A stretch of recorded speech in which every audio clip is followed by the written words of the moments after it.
Hello, everyone. My name is Ryan.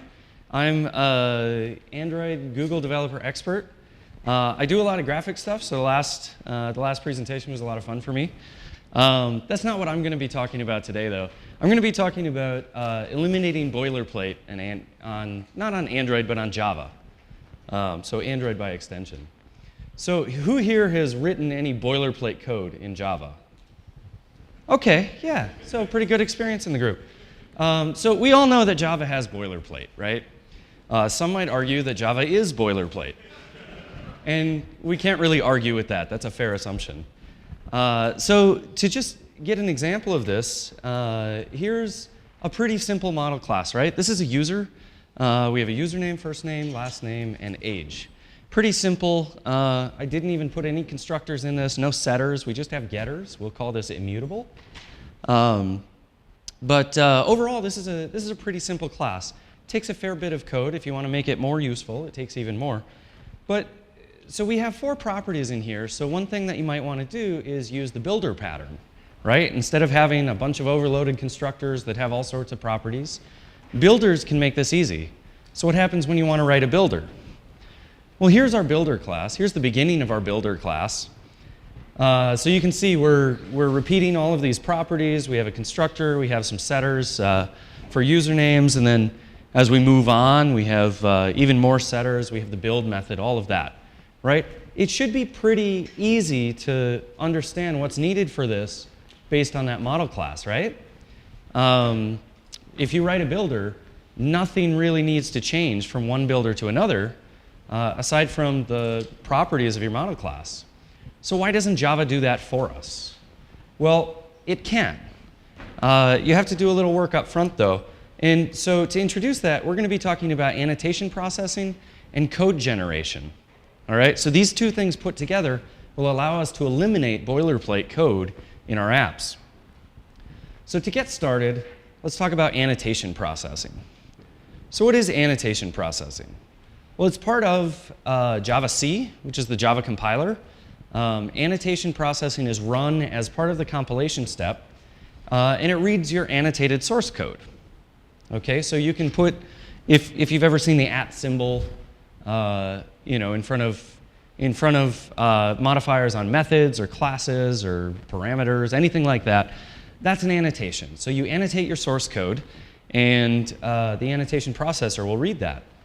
It can do several things, but the main thing we're going to talk about is generating Java source files. So what this means is that during the compilation phase, we can have a program that's going to generate new code for us. So the whole thing about computers stealing our jobs, well, this is where it's real.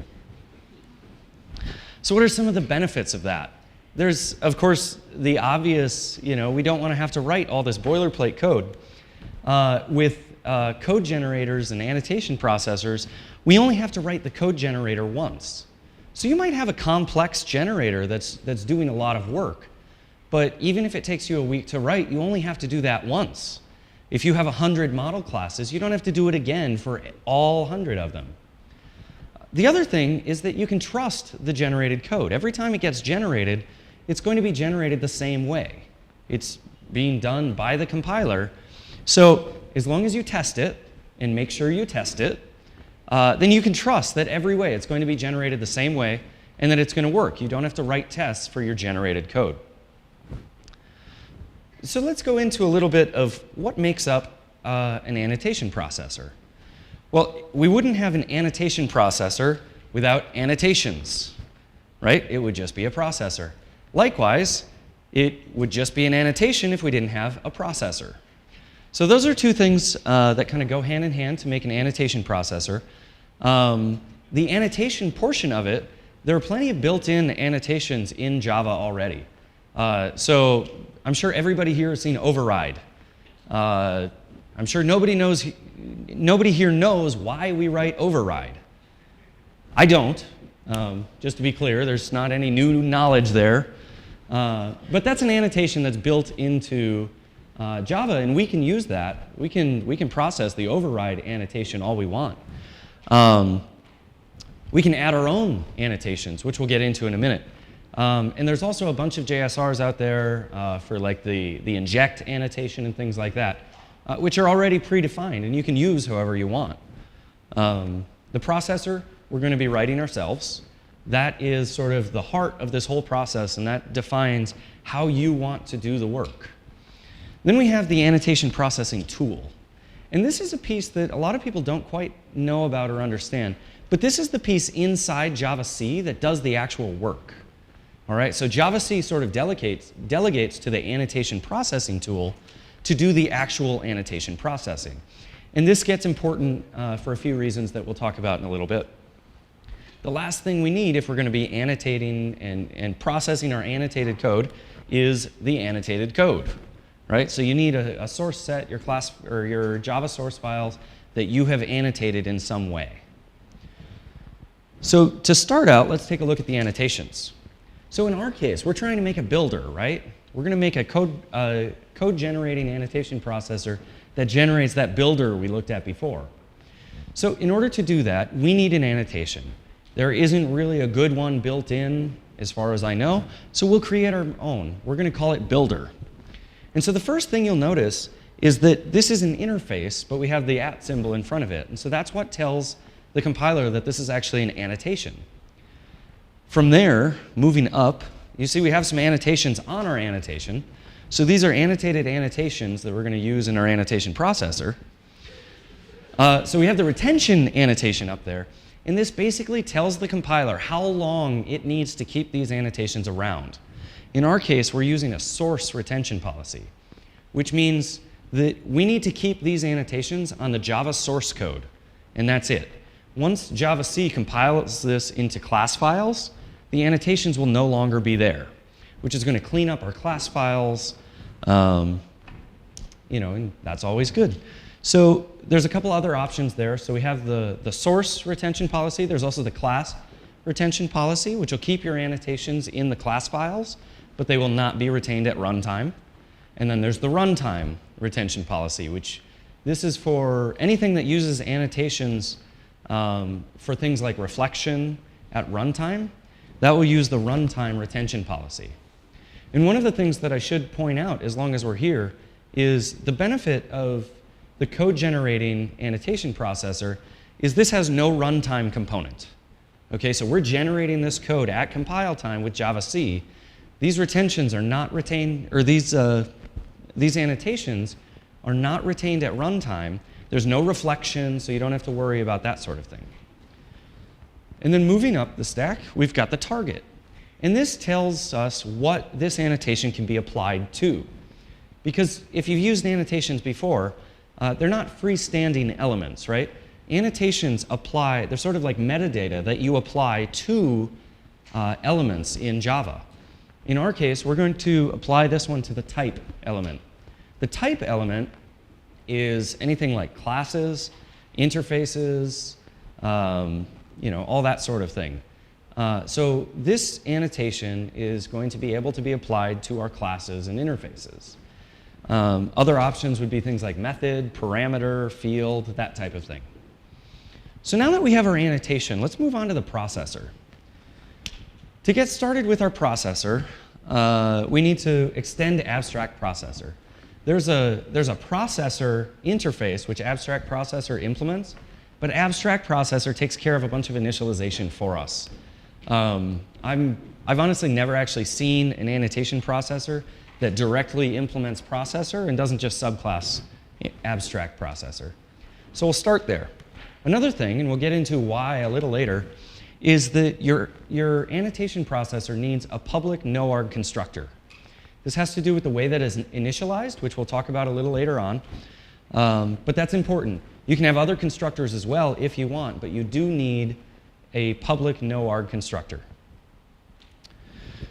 The next thing is we have this init method, and this is an abstract method, and this is where we collect different pieces of the processing environment, and this is only called once on our processor. So in our case, we're past this processing environment, and what we get here are different things that allow us to do different interactions with the build system. So in this case, we're going to get the messenger. We're going to store those in fields, and the messenger is how we send messages back to the users. So if anything fails in our annotation processing pipeline, we can send messages like error messages or warning messages back to the user using the messenger. You can't use the normal system out because this is all handled inside Java-C. The other thing we're going to get here is a filer. And the filer is how you write files. The filer is sort of managed in a way that you have a contained build directory, which is what the build environment knows about. And so you use the filer to write your new files. Those are just two examples. There's other things. There's type utilities. There's element utilities, which lets you get different metadata. But init is where you collect all of this information on your processing environment, and this is only called once. Next up, we've got a little bit of boilerplate. We have to return the supported source version.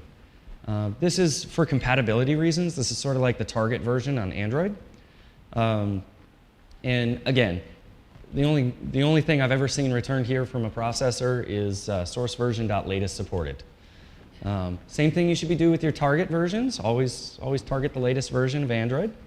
We do the same thing here.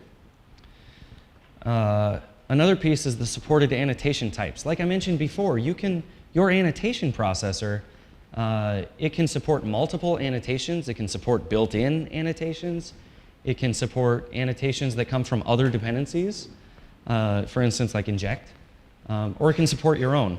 And what we need to do here is we return a set of fully qualified class names of all of the annotations that we want given to us. So as an optimization for the compilation project, the annotation processing tool sort of builds up its internal manifest of all of the annotations in each class. And it's only going to give us the annotations that we say in this method that we care about. So we're not processing arbitrary files or anything like that. We have to tell it what we support here. If you do want to support any annotation for, I don't know, some reason, then you can return star, as a string in your set here, and that will just give you, that's a wildcard, right? Probably don't need to do that though. In our case, we're going to return the canonical class name, which is the fully qualified class name of our builder class in this set. And this is just telling the annotation processing tool the only annotations we care about are builder annotations. Lastly, we have the process method. And this is where the magic happens. All right? All of those other things only get called once. This will get called multiple times, which we'll go over in a minute. But this is where you do the actual processing. Inside the round environment, the annotation processing tool gives you all of the information you need about the classes in the class path that have been annotated with annotations that are important to you. So I said this comes out of that round environment. You see that one right there.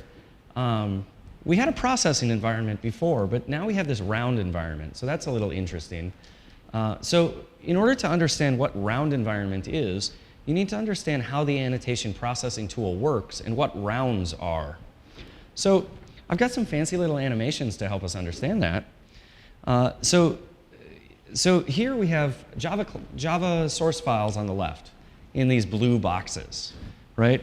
So when you build your project and you go through the compilation phase, the annotation processing tool is going to suck those in and process them. For some of them, during the processing, it's going to generate new source files. And that's those yellow, orange, gold looking things on the bottom, right? If we had the right color profile, they might show up yellow.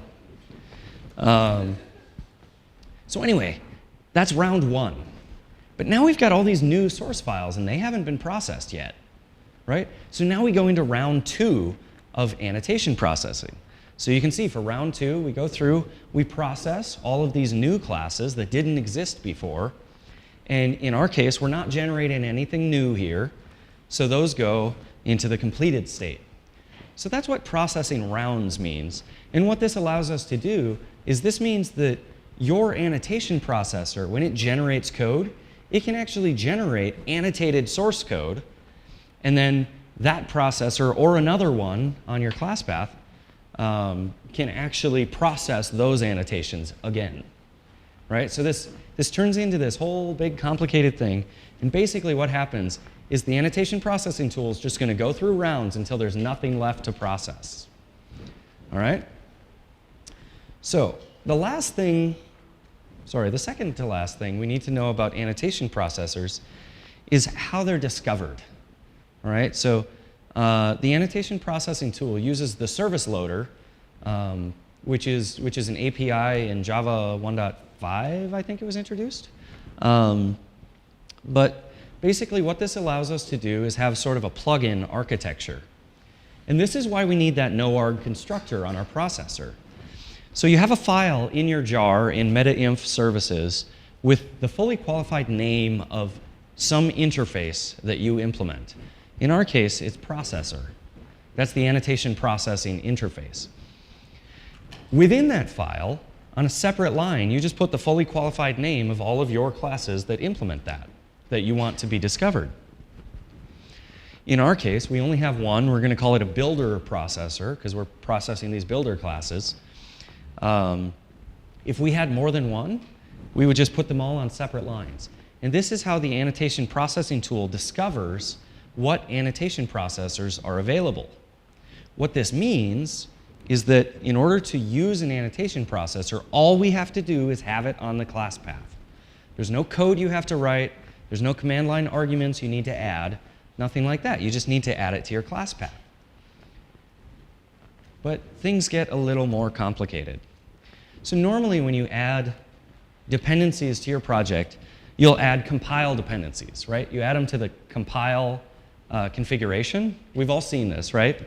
What that does is that actually includes that dependency and all of its dependencies in your binary. So on Android, that would be your APK. In just straight Java programs, that would be your jar.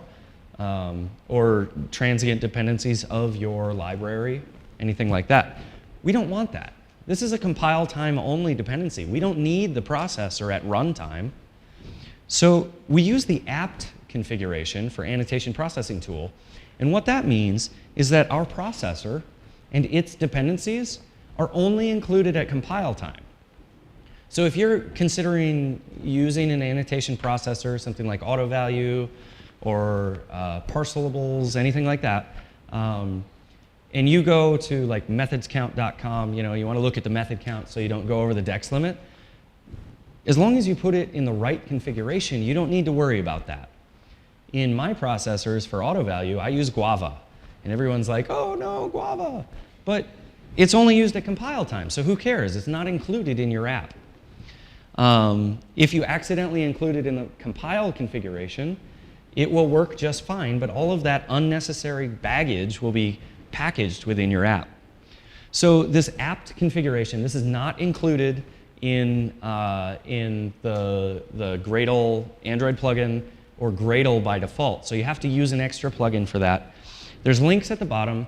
If you're doing an Android project, you would want to use Hugo's Android apt plugin. If you're making a straight up Java project, you want to use the Gradle apt plugin. And that pretty much covers it for annotation processors. So the next piece that we need to talk about is code generation. An annotation processor without code generation, I don't know, can do a lot of other useful things. But we're going to talk about code generation. So what is code generation? This is the obvious slide, but we'll just need to cover it. Code generation pairs really well with annotation processors because this is a compile time thing that you can just let run. And we use it to generate new Java source files. I like to use Java Poet from the guys at Square. It represents your Java sources as model objects, as POJOs. And there's a link at the bottom that will also be in the notes where you can find Java Poet. So a little bit of an introduction to Java Poet. Java Poet uses a Fluent API with builders to help you build representations of your classes, methods, all of that sort of thing.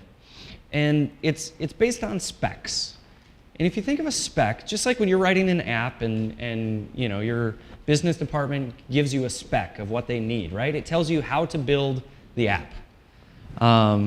specs in Java Poet work the same way, right? These are just classes that define how to build elements in Java. So you have a type spec. Remember we learned before that a type, as far as Java elements are concerned, is interfaces, classes, any of those high-level types, enums, all that sort of thing. You have method specs. Everyone knows what a method is. You have parameter specs and field specs. So basically, all of these major elements in Java are defined, have specs. So you can define how to build these elements. So let's look at an example. So here we have our user builder. I've trimmed it down to its most basic components. But what we have here is we have our type. It's a class type. We have fields, in this case username, and then a bunch of other fields. We have methods. So we're going to have the setters, and then we're going to have our build method. And there's also going to be a constructor, which is just a type of method, right? So to start out, when doing code generation with Java Poet, I like to work from the inside out. All right, so I like to work from fields, from methods, that kind of thing, out. And what that allows you to do is fields a lot of times get referenced in methods. And so if you generate your fields first, then you can reference them easily. In our case, we have a little hiccup in that. So when we get started, you'll notice that user builder is referenced from a method, that enclosing type. So we can't reference it until we have created some way to reference it. And for that, we use names. Java Poet has a concept of names, so type names and class names. And basically, that's a way to reference things, all right? They could be pre-existing classes in the Java APIs or the Android framework, anything like that. Or they could be new things that haven't been created yet. So in our case, we need a way to reference our user builder as the return type of a method. So we're going to go ahead and build that. So since we don't happen to know that the object that's annotated is called user, we're going to build using a string format. We're going to build the name of that. And then we're going to make a class name. And we just give it the package and the actual name of the object. And so now we can reference that builder type anywhere. And what that allows us to do is Java Poet is really good at when we use names in places, it takes care of keeping track of things like imports. We don't write any import statements when using Java Poet. It does that for us. So that's why we want to use these names instead of just hard coding those. So now that we have that, let's go back. And like I said, I like to start from the inside out. So we're going to start with our fields. Okay, in this case, we're just looking at one field. And this is pretty simple. It's one line. But when you're generating code, you need to think about things a little bit differently. You need to sort of analyze what goes into a field. So first of all, we have modifiers. In our case, private. It could be private, static, final. You know, those are all modifiers on the field. We have types. This one's a string. And then we have the name itself. This one is called username. So Java Poet gives us really good APIs to generate that based on all of those components, once you break it down into its pieces. So we're going to use a field spec. And as you can see, all of those components are just parameters on the method, on the builder for this. So that's how we tell Java Poet how to build that field. All right? So going back to our class, now we have a method. Methods are a little more complex, but have a lot of the same components. We have modifiers. We have a return type, which is sort of similar to a fields type, but you know, it's the return type. We have the name, and we have parameters, one or more, actually 0 or more. And then we have statements, an arbitrary number of statements. So in Java Poet, you can see this is a little more complex.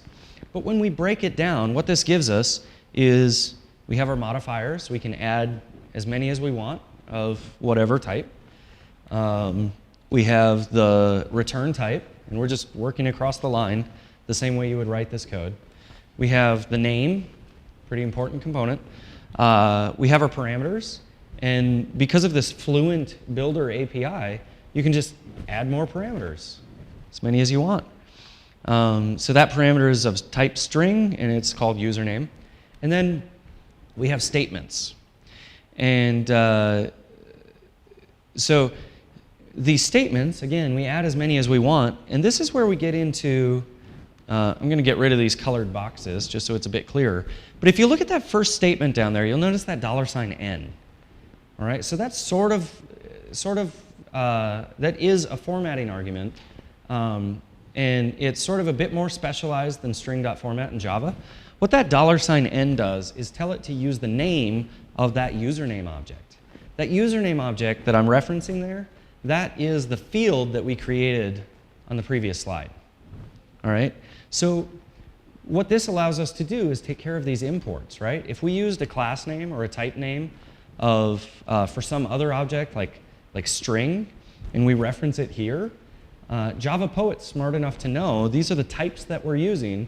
Make sure these are imported.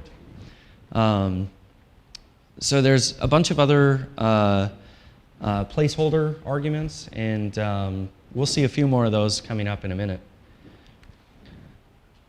So that's our method. And now the last piece that we have to create is our actual type, right? The class. Again, we break it down. In this case, we have multiple modifiers, public, final, right? And then we have a name. And then what I cut out of this to make it fit nicely on a slide is we have the content of this class. So in Java Poet, we use a type spec. We give it our modifiers, public, final. We give it the name, and that's that class name that we generated before. And here, we're going to add that username field that we created before. We're also going to add the method of that username method. And so type specs, they don't contain statements. They contain methods, fields, that kind of thing. So we can just add all of those to our type. And now we have a type spec. And this type spec contains our field spec and our method spec in there. So now this type spec, Java Poet knows how to create our class and actually print out the source code based on this type spec. So now let's put it all together. We talked about that process method in our annotation processor, which is where the magic happens, I said. So the first thing that we need to do in there is we need to get all of the elements that have been annotated with our builder annotation. Now remember, you can return a set of as many or as few annotations as you want from the supported annotations. So this is important that we don't just get all the elements, we get the ones that are annotated the way we want, because we could have another pass in this processor that's going to process some other annotation, for instance. But anyway, we're going to get all of the elements out of that processing round, and then we need to do these 5 things on it. And we're going to go into these in a little more detail. I apologize for the sheer amount of code in here. The first thing we do is we get the element metadata.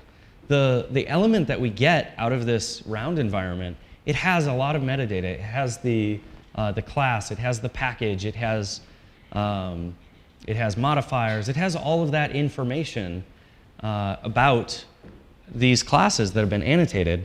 So we're going to get some of that information that we're going to need, like the package name. I wrote that as a method. All it is you have to get the fully qualified name and find the last period and all this stuff. It's a pain. The target name. This is what this class is going to be as a variable. So we just lower camel case it. And then, oh, I forgot. Look at that. And then the variables. So in order to make a builder for a class, we need to know all of the fields in that class, right? So one of the things that I mentioned before is that annotation processors can generate new Java source files. All right. One of the things that they cannot do is modify existing Java source code, and that's an important distinction. There are some tools that will do that, like Retro Lambda sort of does some magic on your existing source, not your source files, but your class files. There's also Lombok, Project Lombok. That's working a little differently. That's not an annotation processing tool like this. That is That does class file magic. So it's actually going into your compiled class files and modifying the bytecode. And so there's a lot of side effects of that. It can be really powerful, but it also makes things difficult to debug and some other things. We're not going to be doing that. That means that our generated code has to live by the same rules as all of our other code. So when I am getting the non-private member variables here, the reason we're getting the non-private ones is because our generated class isn't going to be able to access the private ones. So that's a limitation. Some tools like AutoValue, they use things like abstract classes, static factory methods, that sort of thing to get around this limitation. But anyway, we're gonna step through some of the metadata of that element and get all of the non-private variables. And then this is just building that class name that we saw before. The next thing we have to do is create those private fields and public setters, all right? So we did a specific example before when we knew exactly what to expect. But in this case, this could be running over 100 model classes, and we don't know anything about those. So we're going to be collecting these, and you'll see why later, but we're going to be collecting field and method specs. And we're going to step through all of those variables that we found. Get some metadata about those variables. We're going to get the type name of the variable, which includes the package, the class name, and then we're going to get the simple name of that variable, which is username, first name, last name, all that stuff. Create our field. This is the exact code we saw before, only instead of hard coding values, we're using them from that metadata that we gathered. So we create a field spec, and then we create a method spec. All right? And this, again, is exactly the same as we saw before, except we're not using hard-coded values. So this is going to be a public method with the same name as the field. It has some statements in there to just set the local property. All right, so that's the same code we saw before. And the next thing we need to add, which we didn't look at before, is the build method. A builder needs a build method. So this is pretty straightforward, very similar to before. It's going to be a public method called build that returns our target type, in this case a user object. And then we just need to add our initialization line in there. Here's another example of, this is indexed placeholders. And so the $1t means the type of the first parameter.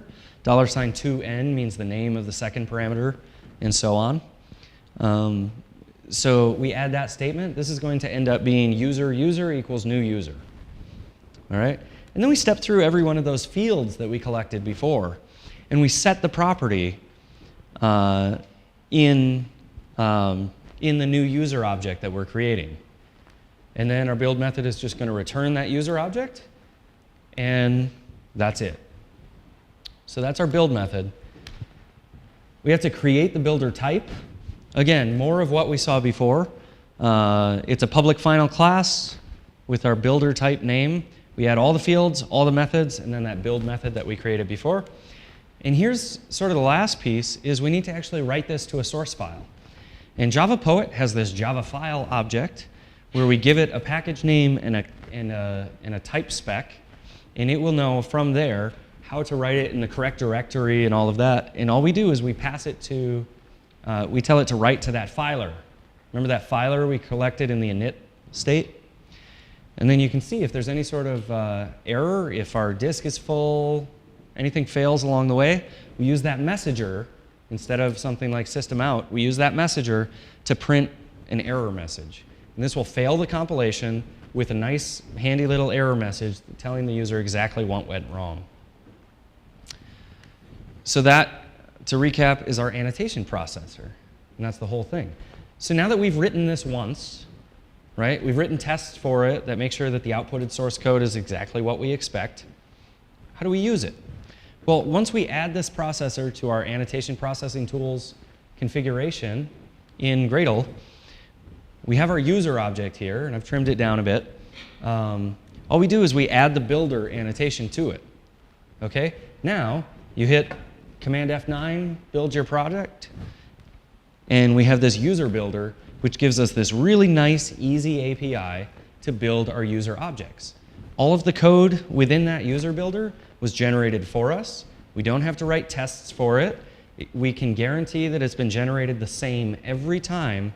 And if we have 100 objects that we need to generate builders for, we only had to write that code once.